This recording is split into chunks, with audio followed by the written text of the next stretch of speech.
The rain hammered against the windows of our family home in suburban Denver, creating a rhythmic backdrop to what would become the most pivotal conversation of my life. I sat in the living room watching my parents pace back and forth like caged animals, their voices growing louder with each passing minute. "Listen, Jordan," my father said, his voice sharp with frustration.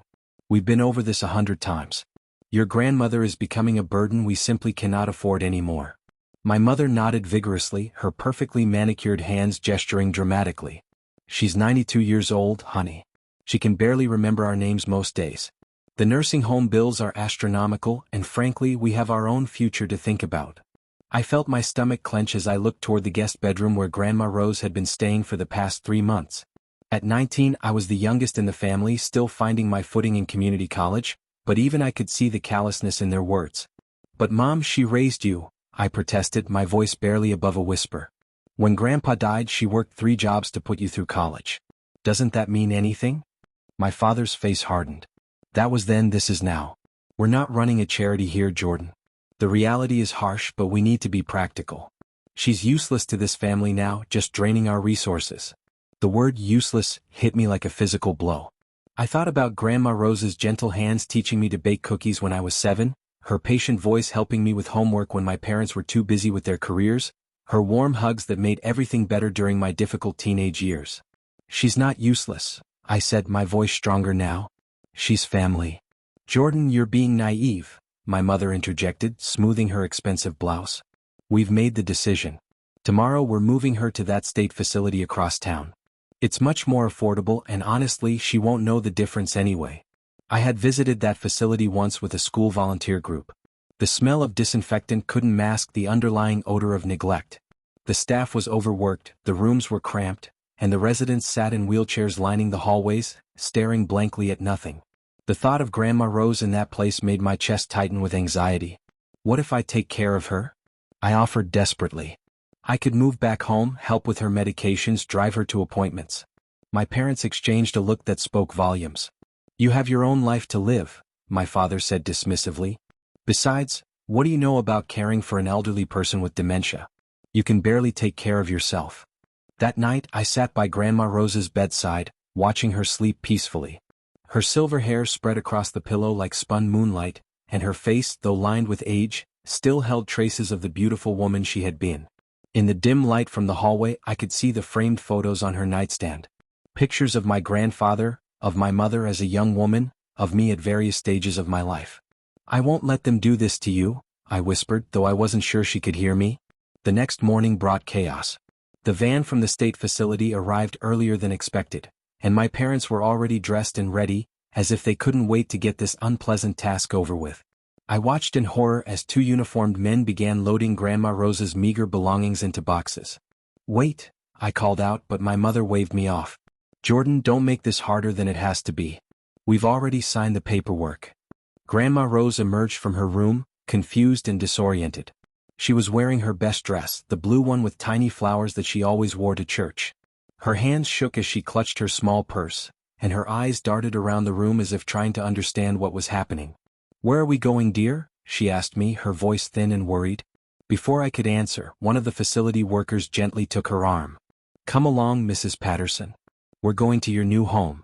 I felt tears burning my eyes as I watched them help her into the van. She looked back at me through the window, her expression lost and frightened. In that moment, I made a decision that would change everything. "I'm coming with you, Grandma," I called out, grabbing my jacket and rushing toward the van. "Jordan, no," my mother shouted. "You have classes today. Don't be ridiculous." But I was already climbing into the van beside my grandmother, taking her trembling hand in mine. "It's okay, Grandma. I'm here with you." The facility was exactly as depressing as I remembered. The fluorescent lights cast a harsh glare over everything, and the sound of our footsteps echoed down the empty corridors. Grandma Rose's room was barely larger than a closet, with a narrow bed, a small dresser, and a single chair by the window that looked out onto a parking lot. As the workers began unpacking her things, I noticed something that made my heart race. Among her belongings was a small wooden box I had never seen before. When I asked about it, Grandma Rose's eyes suddenly became clearer, more focused than they had been in months. "That's my important papers, sweetheart," she said quietly. "I've been saving them for the right time." 3 weeks passed in a blur of daily visits to the facility and increasingly tense conversations with my parents. Every day after my classes at community college, I would drive the 30-minute journey across town to spend time with Grandma Rose. The staff had grown accustomed to my presence, and I had become something of an advocate for not just my grandmother, but several other residents who rarely received visitors. The facility was understaffed and overwhelmed. I watched elderly men and women sit for hours without anyone checking on them, saw meals go cold because there weren't enough aides to help everyone eat, witnessed the quiet desperation in eyes that had given up hope of ever leaving this place. Grandma Rose was declining rapidly. The confusion that had been intermittent at home became constant here. Some days she didn't recognize me at all, calling me by my mother's name or asking when her husband was coming to pick her up. Other days she was lucid and heartbreakingly aware of her circumstances. "Jordan," she said one afternoon, gripping my hand with surprising strength, "I need to tell you something important. About that box." I had been curious about the wooden box since the day she arrived, but every time I brought it up, she either couldn't remember what I was talking about or became agitated. Today was different. Her eyes were clear and focused, and there was an urgency in her voice I hadn't heard before. "The papers in there," she continued, glancing around to make sure none of the staff were nearby. "They're not just any papers. They're deeds, Jordan. Property deeds." I felt my breath catch. "What kind of property, Grandma?" "Everything," she whispered. "The house where your parents live, the land it sits on, even the commercial properties downtown that your father manages. I never sold them, sweetheart. I just let your parents think they owned everything."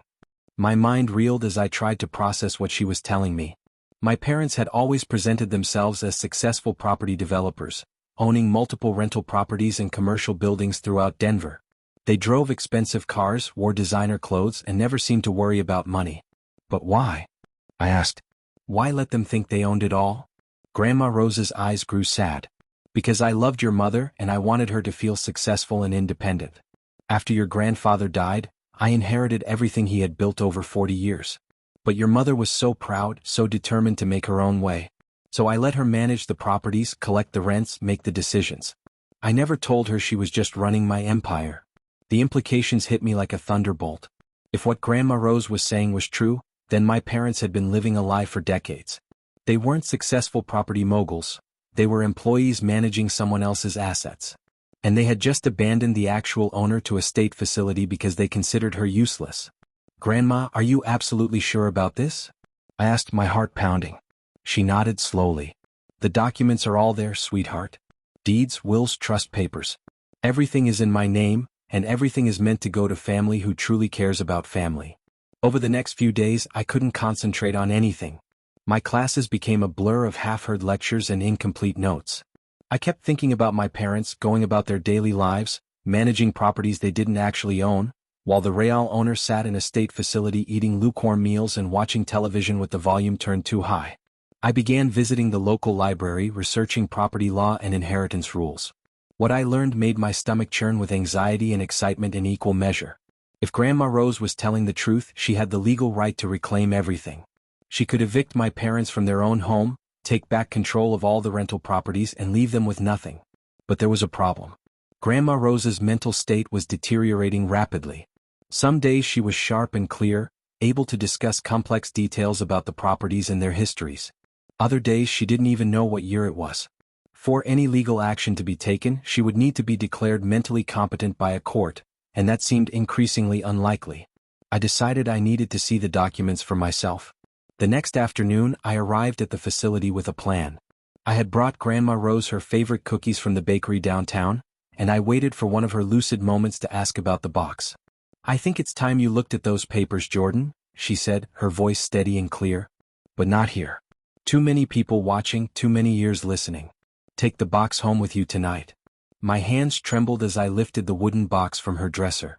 It was heavier than I expected, and I could feel the weight of whatever was inside shifting as I moved it.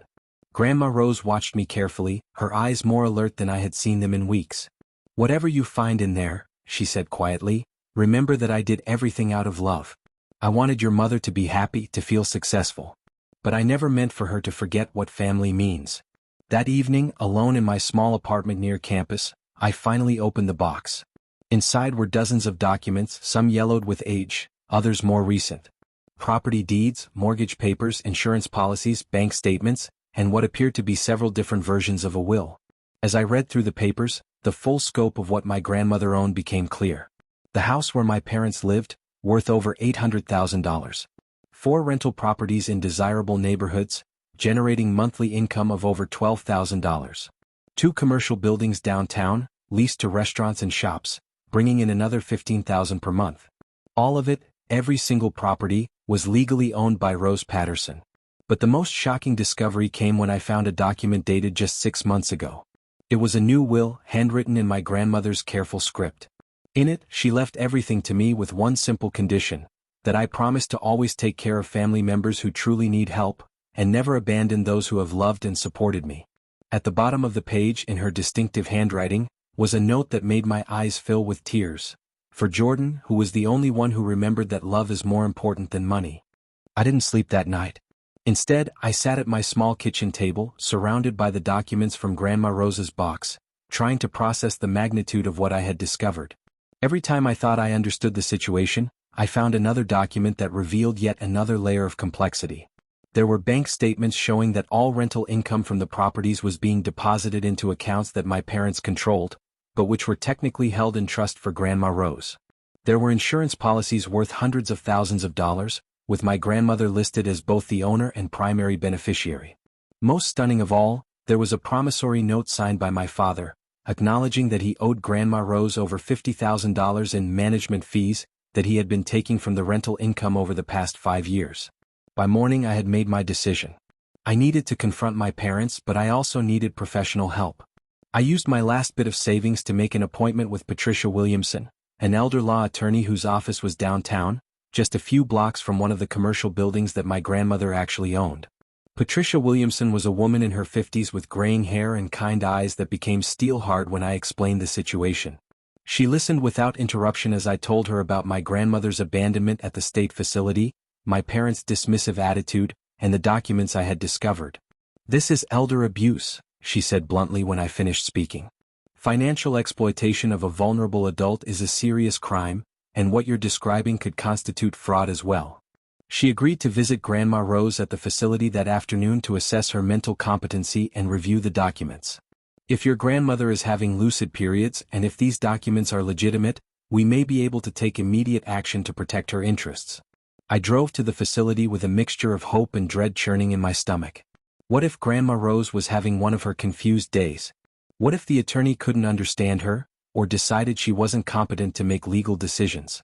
But when we arrived, Grandma Rose was sitting by her window, dressed in her church dress again, her silver hair neatly combed. When I introduced Patricia Williamson, my grandmother's eyes sharpened with interest. "An attorney," she said, her voice clear and strong. "Good. I've been waiting for this conversation for a long time." For the next 2 hours, I watched in amazement as my grandmother transformed into the sharp, intelligent woman she must have been in her younger years. She discussed property values with precision, recalled rental income figures from memory, and explained the legal structures that her late husband had put in place to protect their assets. "My daughter thinks I'm a foolish old woman," she told Patricia. "But I have a master's degree in accounting from the University of Colorado, class of 1952. I worked alongside my husband to build this property portfolio over 40 years. I may be old and I may be confused sometimes, but I am not stupid." Patricia took detailed notes and photographed all the documents. By the time we left, she was convinced that not only was Grandma Rose mentally competent to make legal decisions, but that my parents had been systematically exploiting her for years. "I need to file several motions with the court," Patricia explained as we stood in the facility parking lot. "We'll need to freeze all the accounts that your parents have been using, conduct a full audit of the rental income, and potentially file criminal charges for elder abuse and fraud." That evening I sat in my apartment staring at my phone. I knew I needed to call my parents and give them a chance to explain themselves before the legal proceedings began. But I also knew that once I made that call, there would be no going back. My relationship with them would never be the same. Finally, I dialed their number. My mother answered on the second ring. "Jordan. How nice to hear from you. We were just talking about how we haven't seen you much lately. I hope you're not still upset about your grandmother's situation. We really did what was best for everyone." "Mom," I said, my voice steadier than I felt, "I need to ask you something, and I need you to be completely honest with me." "Of course, sweetheart. What's on your mind? Do you and Dad actually own the house you're living in? There was a long pause. When my mother spoke again, her tone had changed completely. What kind of question is that? Of course we own our house. What's gotten into you, Jordan? I'm asking because I've seen the property deed, Mom. It's in Grandma Rose's name, not yours. Another pause, longer this time. I could hear my father's voice in the background asking what was wrong. Jordan, my mother said carefully, I think you're confused about some old paperwork. Your father and I have been managing your grandmother's affairs for years. Those properties are essentially ours now. Essentially? I felt anger rising in my chest. What does that mean exactly? My father's voice came on the line. He must have taken the phone from my mother. Jordan, what's this about? Are you questioning our financial arrangements? Because I don't appreciate the implication. I'm questioning why you abandoned Grandma Rose to a state facility when she actually owns everything you've been living off of for the past decade. The silence that followed was deafening. Finally, my father spoke, his voice cold and controlled. I think you need to be very careful about the accusations you're making, son. Your grandmother is not competent to manage her own affairs, and we have been handling everything legally and responsibly. By putting her in a facility and calling her useless? She is useless. My mother's voice came through the phone, sharp and bitter. She doesn't even remember our names half the time. We've been carrying the burden of her care for years, and we deserve compensation for that sacrifice.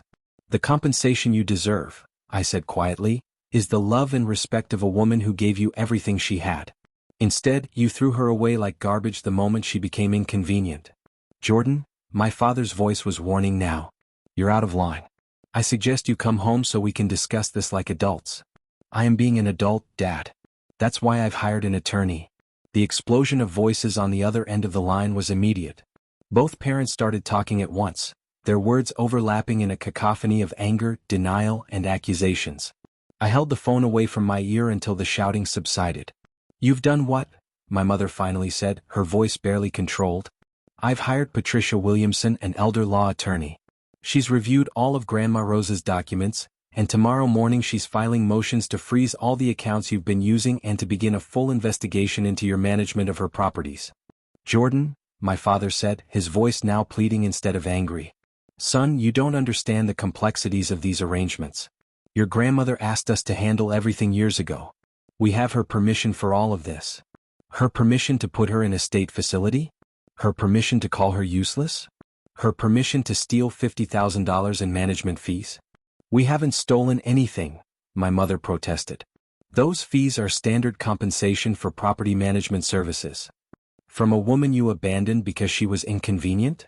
The conversation continued for another 20 minutes, with my parents alternating between anger, denial, and attempts at emotional manipulation. They accused me of being ungrateful, naive, and destructive. They threatened to cut off my college funding, to disown me, to make sure I never inherited anything from the family. When I finally hung up the phone, my hands were shaking. I had just declared war on my own parents, and I wasn't sure I was strong enough for the battle that was coming. The legal proceedings began faster than I had expected. Within 48 hours of our initial meeting, Patricia Williamson had filed emergency motions with the Denver County Court, requesting immediate injunctions to freeze all financial accounts associated with my grandmother's properties and to prevent my parents from making any further transactions without court approval. I was at the facility visiting Grandma Rose when Patricia called with the news. The judge granted our emergency motion, she said, her voice professional but with an undertone of satisfaction. All accounts are frozen effective immediately, and your parents have been ordered to appear in court next Friday for a preliminary hearing. Grandma Rose, who was having one of her clearer days, listened to my end of the conversation with growing alertness. When I hung up and explained what was happening, she reached over and patted my hand. You're a good boy, Jordan, she said softly. Your grandfather would be proud of how you're standing up for what's right. The next few days were a whirlwind of activity. Patricia's investigation revealed even more disturbing details about my parents' financial management. They had been taking far more than the $50,000 I had initially discovered. Over the past 8 years, they had systematically diverted nearly $200,000 from rental income into their personal accounts, claiming it as management fees and expense reimbursements. More shocking still was the discovery that they had been planning to sell one of the downtown commercial buildings without my grandmother's knowledge or consent. The sale contract, which Patricia obtained through legal discovery, would have netted them over $300,000 in commission and fees. They were going to liquidate her entire estate piece by piece, Patricia explained during one of our meetings. If we hadn't intervened when we did, your grandmother would have been left with nothing while they claimed they were just managing her declining assets. The night before the court hearing, I sat with Grandma Rose in her small room at the facility. She had insisted on wearing her best dress again, the blue one with tiny flowers, and she had asked me to help her with her makeup. Despite her age and the institutional setting, she looked dignified and determined. "Are you sure you're ready for this, Grandma?" I asked. The hearing would require her to testify about her mental competency and her wishes regarding the properties. "Jordan," she said, taking my hands in hers, "I've been ready for this conversation for 20 years. I should have had it long ago, but I kept hoping your parents would remember what family really means." The courtroom was smaller than I had expected, but the atmosphere was tense with anticipation. My parents sat at a table with their attorney, a stern-looking man in an expensive suit who had clearly been hired to intimidate rather than negotiate. They both looked haggard and angry, avoiding my eyes when I entered with Patricia and my grandmother. Judge Martinez was a woman in her 60s with gray hair and penetrating eyes that seemed to miss nothing. She listened patiently as both sides presented their opening arguments, but I could see her expression growing more serious as the scope of the financial exploitation became clear. When it came time for testimony, Grandma Rose was remarkable. Despite her age and occasional confusion, she spoke with clarity and conviction about her intentions regarding the properties, her disappointment in her daughter's treatment of her, and her wishes for the future. "Your Honor," she said, her voice steady despite the formal setting, "I worked alongside my husband for 40 years to build these properties. We saved every penny, sacrificed vacations and luxuries, all so that we could leave something meaningful to our family. I allowed my daughter to manage these properties because I wanted her to feel successful and independent. But I never intended for her to forget that they belonged to family, not to her personally." My father's attorney tried to challenge her mental competency, suggesting that her age and occasional confusion made her testimony unreliable. But Patricia had prepared for this, presenting medical evaluations and detailed records of Grandma Rose's lucid periods. The turning point came when the judge asked my parents to explain their decision to place my grandmother in a state facility while they continued to live in her house and manage her properties. "Your Honor," my mother said, her voice defensive, "we felt that professional care would be better for her condition. We were acting in her best interests." "While taking $200,000 in unauthorized fees?" Judge Martinez asked pointedly. "Those were legitimate management expenses," my father interjected. "Property management is a complex, time-consuming job that deserves appropriate compensation. Mr. Patterson," the judge said, consulting her notes, "according to the documentation presented by Mrs. Patterson's attorney, you charged her estate $52,000 last year for property management services on buildings that generated $430,000 in rental income. Industry standard for property management is typically 6 to 8% of gross revenue. You charged 12%, and you did so without any written agreement or oversight." The judge's questions became increasingly pointed as she explored the details of my parents' management practices. It became clear that they had been treating my grandmother's properties as their personal business empire, making decisions based on their own financial benefit rather than her interests. When Patricia presented the evidence of the planned sale of the commercial building, Judge Martinez's expression grew stern. "So you were planning to sell Mrs. Patterson's property without her knowledge or consent, and pocket the commission fees?" "We thought it was in her best interest to liquidate some assets," my mother said weakly. "While she was living in a state facility because you claimed you couldn't afford proper care for her?" The silence that followed was damning. Judge Martinez rendered her decision immediately. All properties were to be returned to my grandmother's direct control. My parents were ordered to repay all unauthorized fees and to provide a detailed accounting of all transactions involving her estate over the past 10 years. Most importantly, they were required to arrange for Grandma Rose's immediate transfer to a proper assisted living facility at their expense, until she could decide where she wanted to live. As we left the courtroom, my parents approached me in the hallway. My mother's eyes were red with tears, and my father looked older than I had ever seen him. "Jordan," my mother said, her voice broken, "how could you do this to us? We're your parents." "And she's your mother," I replied quietly. "The mother who worked 3 jobs to put you through college. The mother who gave you everything she had, including her trust. How could you do this to her?" 6 months later, I sat in the sunroom of Grandma Rose's new assisted living facility, a beautiful place with gardens and caring staff, funded by the income from her properties. She had good days and bad days, but the environment was warm and supportive, and she had made friends among the other residents. Patricia had helped us set up a proper trust structure to manage the properties, with professional management companies handling day-to-day operations and regular oversight to ensure everything was handled ethically. The trust would provide for Grandma Rose's care for the rest of her life, and then pass to me with the same conditions she had written in her will, to always take care of family members who truly need help, and never abandon those who have loved and supported me. My relationship with my parents remained strained, but there were signs of healing. They had been required to attend family counseling as part of the court's judgment, and slowly, very slowly, they were beginning to understand the magnitude of what they had done. My mother had started visiting Grandma Rose regularly, bringing flowers from the garden of the house she had grown up in, the house that still belonged to her mother. "Jordan," Grandma Rose said one afternoon as we sat watching the sunset through the sunroom windows, "I want you to remember something important." "What's that, Grandma?"